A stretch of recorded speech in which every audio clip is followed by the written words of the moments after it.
مولاي صل وسلم دائما أبدا على حبيبك خير الخلق كلهم مولاي صل وسلم دائما. معزز سامعین کرام، عزیزان گرامی، تمام تعریفیں اس رب کائنات کے لیے سزاوار ہیں جس رب کائنات نے ہم تمام کو ایک مختصر سی زندگی دے کر دنیا میں پیدا کیا. آج تھوڑا مجمع زیادہ نظر آ رہا، محسوس یہ ہو رہا ہے کہ 2 جمعہ سے جو مرد کے باتیں چل رہی تھی، میاں بیوی کے حقوق چل رہے تھے، شاید پسند آیا ہوگا. مجمع پڑھ رہا ہے، نماز کا عنوان ہی بار بار چلتا رہے گا، 2-4 ہی رہیں گے، تو معلوم ہوا کہ ان چیزوں میں ذرا رغبت زیادہ ہے. ہمیشہ آئیں گے ہر جمعہ انشاءاللہ. معزز سامعین کرام، اسلامی مہینوں کے اعتبار سے دوسرا مہینہ صفر المظفر ہے. تقریباً آدھا مہینہ ہونے جا رہا ہے. جس طرح محرم الحرام کے مہینے میں بہت سارے خرافات، بدعات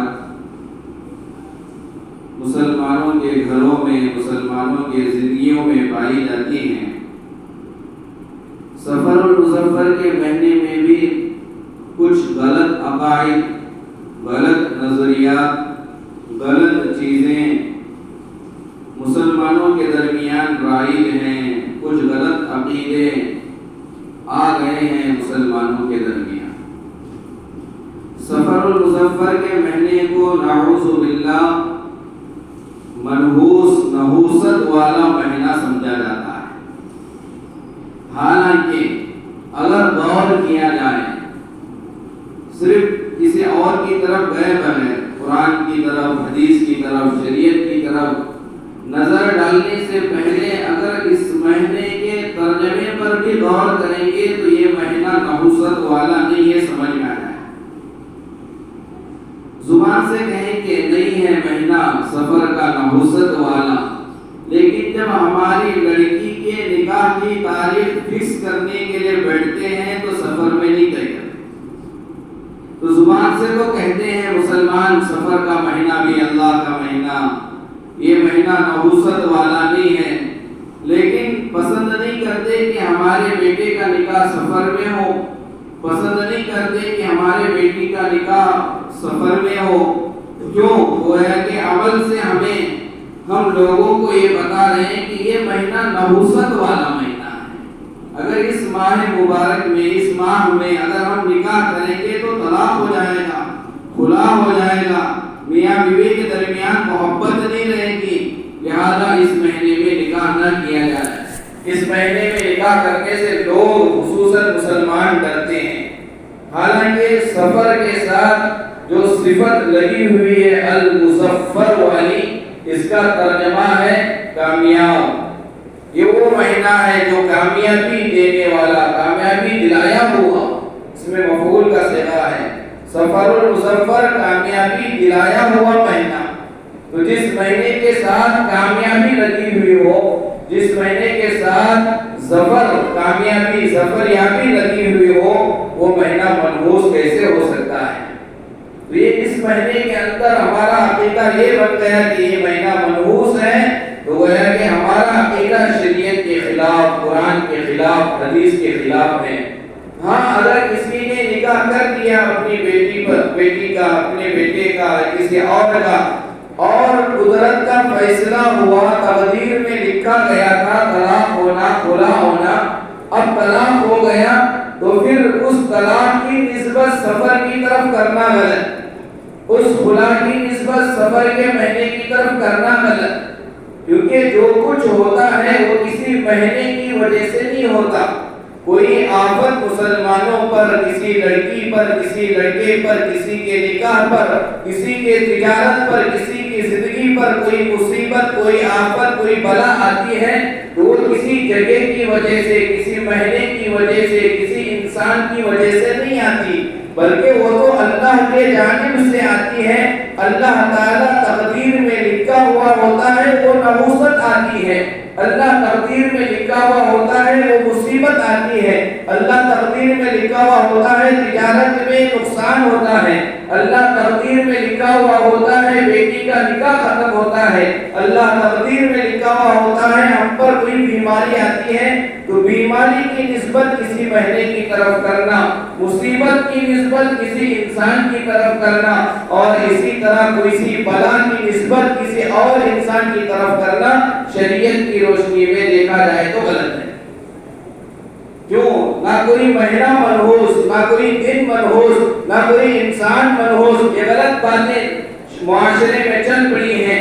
صبح کوئی دن میں کوئی غلط کام ہو گیا، کوئی نقصان ہو گیا تو لوگ مذاق میں بلکہ بعض کو یقین کے ساتھ کہتے ہیں صبح میں کس کا چہرہ دیکھ کر اٹھا تھا، کس کا منہ دیکھ کر اٹھا تھا کہ آج نہیں، ہماری زبان میں اگر کہا تو کیا معنی ہے اس کے کہ میں نے جس کا چہرہ دیکھا تھا وہ منحوس انسان ہے، وہ غلط انسان ہے، اس کے چہرے کی وجہ سے میرا یہ نقصان ہوا، اس کے چہرے کی وجہ سے مجھے یہ ٹھوکر لگی، اس کے چہرے کی وجہ سے میرا ایکسیڈنٹ ہوا، اس کے چہرے کی وجہ سے آج میری تجارت میں نقصان ہوا، تو سارا ہمارا نقصان جو بھی مصیبت ہم پر آئی وہ ایک جملے میں ایک لفظ میں ہم نے دوسرے پہ ٹھوک دیتے ہیں۔ نہیں، غلط ہے۔ جو نقصان ہوا اپنے اعمال کو دیکھیں، آج میری تجارت میں نقصان ہوا، کہیں اللہ مجھ سے تو ناراض نہیں، نحوست کسی انسان کی وجہ سے نہیں آتی، نحوست کسی دن کی وجہ سے نہیں آتی۔ اب شادی کرنے کے لیے بیٹھے، بڑا عجیب غلط رواج معاشرے میں چل پڑا ہے، سفر میں شادی نہیں کیا جاتا، محرم میں شادی نہیں ہوتی، اور کسی اور مہینے میں نکاح کرنے کے لیے بیٹھے ہیں تاریخ میں۔ اب دیکھا جا رہا ہے کہ اقرب نہیں ہے، یہ اقرب کیا چیز ہے؟ اقرب اگر تاریخ کے اردو کیلنڈر پر اگر لکھا ہوا نظر آ جائے اقرب تو اس دن نکاح نہیں کرتے، چاہے سنڈے ہی کیوں نہ ہو، جمعہ ہی کیوں نہ ہے، اقرب ہے، نکاح کرنا درست نہیں۔ کہاں ہے؟ کس آیت میں کہا گیا کہ جس تاریخ میں کیلنڈر میں اقرب لکھا ہوا ہو اس دن نکاح کریں گے نحوست آئے گی، اس دن نکاح کریں گے محبت نہیں آئے گی، اس دن نکاح کریں گے بیٹی سکون سے نہیں رہے گی؟ یہ کہاں ہے؟ نہ قرآن میں، نہ حدیث میں، نہ کسی تاریخ کی کتاب میں، بلکہ یہ غلط رواج چل پڑا ہے۔ نیت کریں میری بیٹی کا نکاح اقرب والے دن میں کروں گا، پھر میں دیکھوں گا کیسے نقصان ہوگا۔ میری بیٹی کا نکاح سفر کے مہینے میں کر کر میں اس عقیدے کو ختم کروں گا، میری بیٹی کا نکاح میں محرم کے مہینے میں کر کر میں اس عقیدے کو ختم کروں گا۔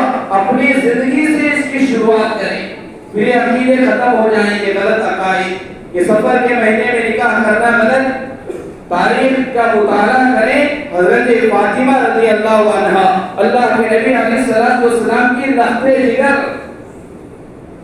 سیدہ حضرت فاطمہ کے بارے میں کہا گیا کہ سیدۃ نساء اہل جنہ، کہ جنت میں جتنی بھی عورتیں داخل ہوں گی ان ساری عورتوں کی سردار کون ہے؟ حضرت فاطمہ۔ تاریخ میں اختلاف ہے لیکن راجح قول علماء فرماتے ہیں حضرت فاطمہ کا نکاح حضرت علی کے ساتھ اسی مہینے سفر المظفر میں ہوا۔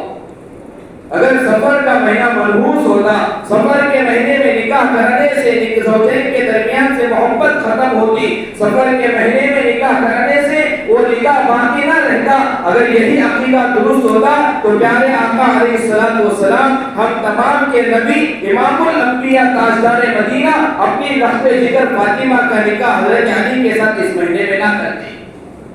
اور نکاح میں کیسی کامیابی، کیسے نواسے دنیا میں آئے، حضرت حسن، حضرت حسین۔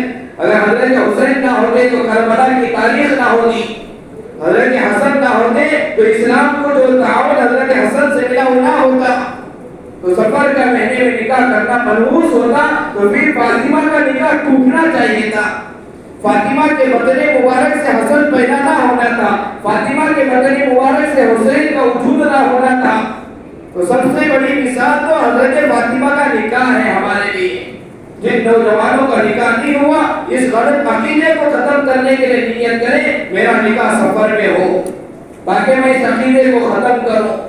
تو پہلی چیز اس مہینے میں نکاح نہیں ہوتا، نکاح نہیں کرتے، یہ غلط ہے، اس کا شریعت سے کوئی تعلق نہیں۔ اس مہینے میں نکاح ہونا چاہیے، نکاح کرنا چاہیے، نکاح نہیں ٹوٹے گا۔ اگر اللہ نہ کرے کسی کا ٹوٹ بھی گیا تو پھر اس کی نسبت سفر سے نہیں جوڑیں گے۔ تو قرآن کہتا ہے وا اصاب من مصیبت الا